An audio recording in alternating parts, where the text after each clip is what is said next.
শুরু থেকে ভিডিওই করতে পারিনি, কারণ আমার যে স্পেশাল শেফটা রান্না করছিল সে আমাকে না জানিয়ে রান্না করছিল, বাইরে গিয়ে কুটুর কুটুর করছিল। তো তারপর দেখলাম আমার বাড়িতে যে পুচকি শেফটা আছে আমার মেয়ে, ও দেখলাম রান্না বসিয়ে দিয়েছে, পেঁয়াজও কুচিয়েছে, আবার লঙ্কাও, কাঁচা লঙ্কা কুচিয়ে রান্না করছে। দেখেই আমি মানে ফোনটা নিয়ে গিয়ে আমি ভিডিও করতে লেগে গেছি।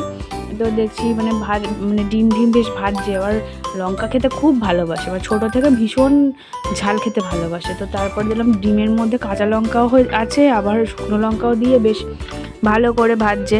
তো ওইটা দেখে আমার বেশ খেতে ইচ্ছা করছিল। মানে ডিম ভাজার গন্ধ গুলো যারা আমিষ খেতে ভালোবাসে না তারা ঠিক থাকতে পারে না। ও তো তারপর দেখলাম ওইগুলো ভেজে ভুজে ও পাশে রেখে দিল। তো তারপরে দেখছি ম্যাগি বার করেছে 4 প্যাকেট। তো ম্যাগি আমরা খাওয়া ছেড়ে দিয়েছিলাম, প্রায় অনেক বছর হয়েছে।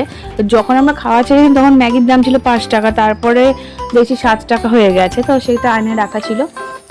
তো তখনও ভেবেছে যে অনেকদিন ম্যাগি রান্না করে, তো রান্না করছিল। আর ম্যাগিটা তারপর যেরকম সেদ্ধ করলো, আর আমি দাঁড়িয়ে দাঁড়িয়ে দেখছি আর কি করে।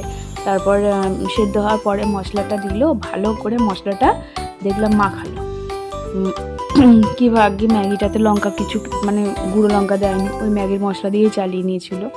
তারপর আমি দাঁড়িয়ে দাঁড়িয়ে একটু দেখছি, একটু গন্ধ শুকছি, খাবো করছি, ম্যাগি মশলার গন্ধ, তার উপরে আবার ওই ডিম ভাজার গন্ধ।